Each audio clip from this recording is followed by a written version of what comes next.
Hello and welcome to this video in which I would like to talk about how I believe that seeking help with our mental health and anything that has to do with our interior life is a very powerful act. My name is Agakura. I'm a highly sensitive person, and as a coach and NLP practitioner, I work with highly sensitive people. Now, I don't know about you, but I have the feeling that even though, of course, things have gotten better in the during the last 20, 10, and so on years, seeking help when it's about mental health is still something that many people will hesitate to do. And it's very interesting because here's what. If you have a leaking pipe, many of us will not even try to tinker around by ourselves, but just call an expert to fix it.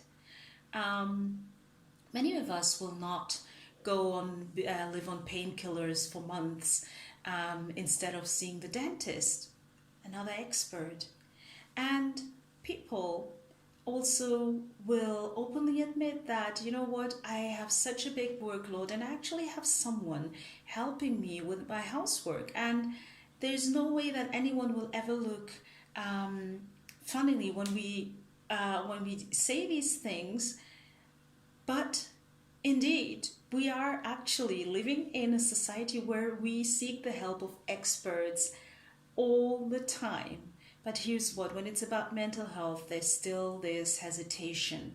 And my guess is that it has to do either with pride or with shame. So there's pride that will tell us, you know what, you don't need anyone's help. You can do everything by yourself. Or shame that will be like, if I go and seek that help, how would that look?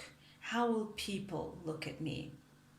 Now, I'm going to tell you about 2 times where I actually made that decision, and it was the most powerful thing that I could have made. So 23 years back, so I was in my early 20s, I went to see a general practitioner. It was my first time in his practice, and he took all his time to talk about who I was and asked me all sorts of questions. And then at the end of our conversation, he looked me in the eye and he said, you know what, I actually think that you should be talking to someone else.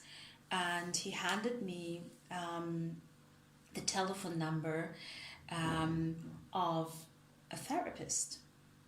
And I hesitated, and I talked to friends and family about this, and most reactions were like, you don't need that, you don't need to talk about talk to a therapist, you don't need therapy, as if that was like something that you just didn't go to a therapist. Well, I'm glad I followed the advice of my general practitioner, because that process of working with the therapies unleashed so many things, and it actually led to me reconnecting with my love of music. Because one day when she was asking me about things that brought me joy and things that had brought me joy in the past, because understand, I was in this moment of depression and I couldn't connect to joy.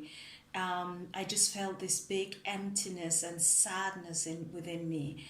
And so she just asked me, in the past, what would bring you joy? And I was like, music. I loved playing the piano. I loved singing. I was part of musical projects in my school. And she was like, you know, there is a music school across the road. Why don't you just go and check their offers? And so I went and I signed up for piano lessons. And one day I'm sitting there in a piano lesson, and my piano teacher tells me, just play the left hand and sing the melody of the right hand. And then she looks at me and she's like, you should actually be taking singing classes. And so I enrolled in singing classes. And here's what, years later, I made the decision to study music and to audition at a conservatoire. And so this is all that was unleashed in this process with working with the therapist. Now, did we talk about my pains and about my traumatic experiences and fears? And yes, we did. But it didn't stop there.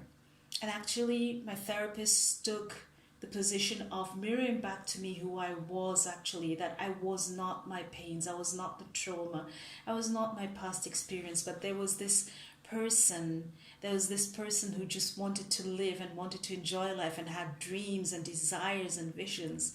And years later, so almost 20 years later, I was at a crossroad where I had to take a important decision about whether to continue living where I was living in the city and the country, or to consider a change of country for work reasons.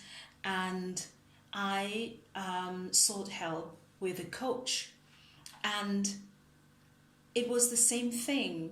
She was there, so we did talk about the fears of changing the environment, leaving back friends that I had made. So it wasn't the first time I changed country. On the whole, I've lived in 6 different countries, and it was also moving from Europe to the Middle East. So we talked about fears around that.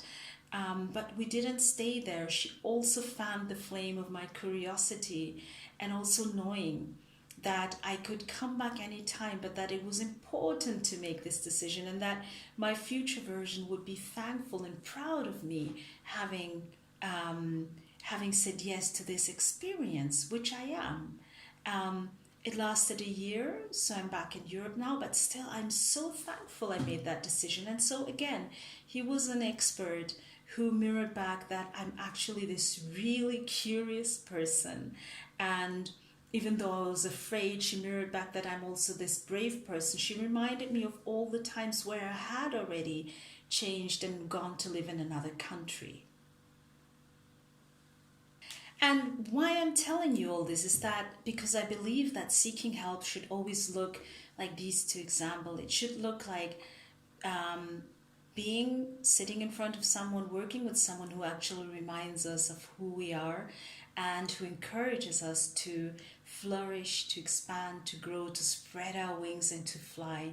Seeking help does not mean giving away our power and putting our lives into someone else's hands who then decides what to do. That is very important. That's something that I really would like to leave you with, that whoever you seek help with, they should be there to join forces with you in order to get that healing that you need, or to get from A to B to achieve your goals. It should never look like you don't know, you actually can't know this, and so I'm going to tell you no. It's about someone who looks you in the eye and who says, I see you, I hear you, and I see who you are.